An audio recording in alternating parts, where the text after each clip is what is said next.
ये किताब प्रकाशित हुई है, आज मराठी में हुई, अगले इसी मंथ के अंत में हिंदी में आएगी और भारत के तमाम भाषाओं में प्रकाशित होगी। विदेशी ब्राह्मणों की मातृभूमि यूरेशिया नए डीएनए रिसर्च से फाइनल प्रमाणित हो गया। राखी गढ़ी के सिलसिले में 2011 में एक्सिबिशन डेक्कन कॉलेज के द्वारा चल रहा था। उसका हेड वसंत शिंदे इनके नेतृत्व में चल रहा था। उनके साथ दुनिया के 16 देश के एक्सपर्ट लोगों ने इसके ऊपर काम किया। इस रिपोर्ट को जल्दी उन्होंने प्रकाशित नहीं किया। 5 सितंबर 2019 को सेल नामक एक इंटरनेशनल जर्नल में प्रकाशित किया। नीरज राय और वसंत शिंदे मीडिया में आगे आकर उसने मिस गाइड किया, मिस प्रोपेगेंडा किया और यह कहा राखी गढ़ी का डीएनए कब का मिला?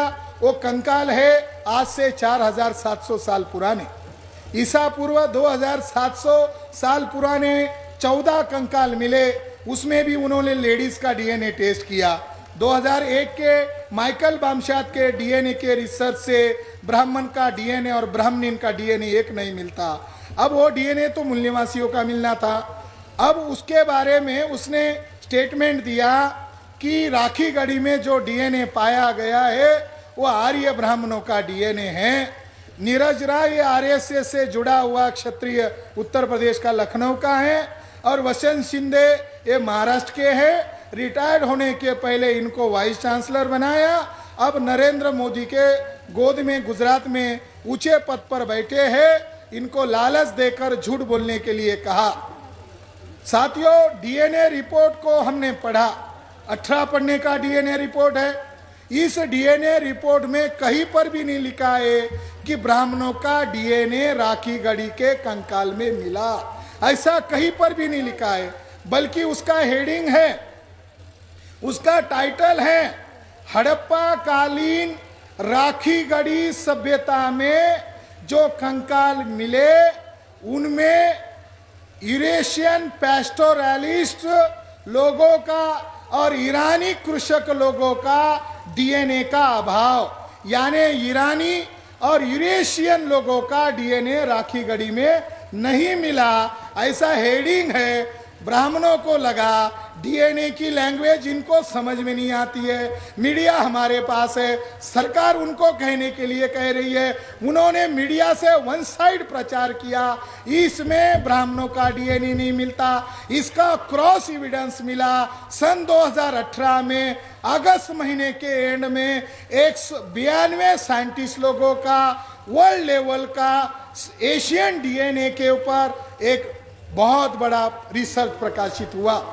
एशियंट डीएनए साइंस के ऊपर 2018 में अगस्त महीने में यह रिपोर्ट प्रकाशित हुआ। ब्राह्मणों ने, वर्ल्ड में बैठे हुए ब्राह्मणों ने आक्षेप किया, क्योंकि उस रिपोर्ट में यह कहा था ब्राह्मणों का भारत में आने का तारीख कौन सा है। उन्होंने प्रूव किया, जगह जगह पर जो उनको हड्डियां मिली उसके अवशेष पर उन्होंने प्रूव किया ब्राह्मणों का भारत में आने का एग्जैक्ट पीरियड है ईसा पूर्व 2000 से लेकर 1700 की ईस्वी सन में वो भारत में आक्रमण किया। यह रिपोर्ट क्रॉस हो गया। ब्राह्मण ने उसको अपोज किया। अपोज के लिए दलील नहीं था, केवल एक ही दलील था। क्या दलील था? कि तज्ञ लोगों से इन्होंने वेरीफाई नहीं किया। उसमें रीस डेविड नाम का इंटरनेशनल साइंटिस्ट था, उसको गुस्सा आया।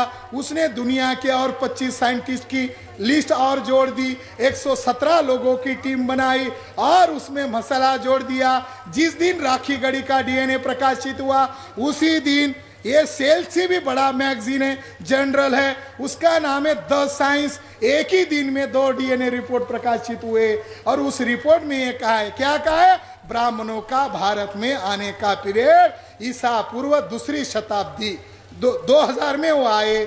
अगर इस बात को राखी गढ़ी के डीएनए के साथ टैली कर लिया जाए तो आज से काउंट होता है राखी गढ़ी 4700 साल पहले का डीएनए, और ब्राह्मणों का भारत में आने का पीरियड ईसा पूर्व 2000 में है।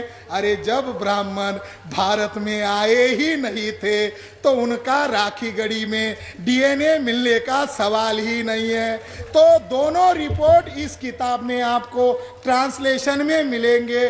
और हमारे समर्थन में आज की तारीख में टोनी जोसेफ नाम का बहुत बड़ा डीएनए स्कॉलर है, उसका भी इसके अंदर आर्टिकल है।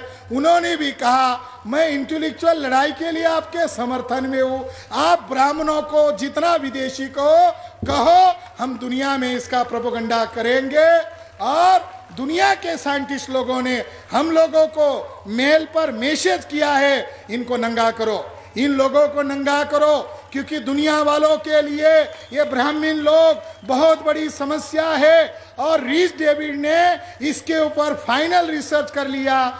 इनका पीरियड है, कब निकले वहां से, ईसा पूर्व 3300 में वहां से निकले, दोनों एरिया में घुसे, एक इंडिया के तरफ से आए और दूसरा यूरोपियन कंट्रीज में गए। यूरोपियन कंट्रीज में एक कल्चर बढ़ रहा था 5000 साल पहले, उस कल्चर का नाम है स्टोन हेंगे। स्टोन हेंगे कल्चर को इन ब्राह्मणों की प्रजाति का साइंस लोगों ने नाम ढूंढा है। ब्राह्मणों का ओरिजिनल नाम है यामनिया। यामनिया प्रजाति के लोगों ने यूरोप में जो कल्चर डेवलप हुआ था स्टोन हेंगे, इसको नष्ट किया और वहां के पुरुषों का कत्लेआम किया। तो दुनिया के साइंटिस्ट लोग ब्राह्मण पर कड़ी नजर रखे हुए दुनिया के यामनिया लोगों का पता चला और भारत के अंदर उनका वंश पल रहा है, उसका नाम ब्राह्मण है। ये ब्राह्मण उस हिंसक लोगों की जड़ है जिन्होंने दुनिया में यूरोप में जो भी यूरोप में कल्चर डेवलप हुआ उसको तो नष्ट किया, मगर उनके पुरुषों की हत्याएं की, उनका वंश खत्म किया और उनकी औरतों से एक नया वंश पैदा किया। आज वह बहुत प्रॉब्लम है। मगर इंडिया में आए तो इंडस सिविलाइजेशन में देखा उनकी नजर तक नहीं पहुंच रही थी, 10-10 मंजिल की इमारतें थी। तो उनको लगा ये कबीले में नहीं रहते, ये इकट्ठा रहते हैं, इनको मारना संभव नहीं है। अगर इनको मार दिया तो साउथ से हमको मारने के लिए लोग दौड़ के आएंगे। तो इन्होंने चालाकी किया और वो चालाकी है इनके कुछ पुरुषों को मारकर आतंक पैदा किया। वहां से कुछ लोग माइग्रेट हो गए और उन्होंने उस सभ्यता पर कब्जा किया। साथियों, इसलिए ब्राह्मणों ने यूरोप पर कब्जा किया, मगर यूरोप में जाति नहीं पैदा की। यूरोप के पुरुषों की हत्या की, मगर उन्होंने वहां वर्ना सिस्टम नहीं पैदा किया।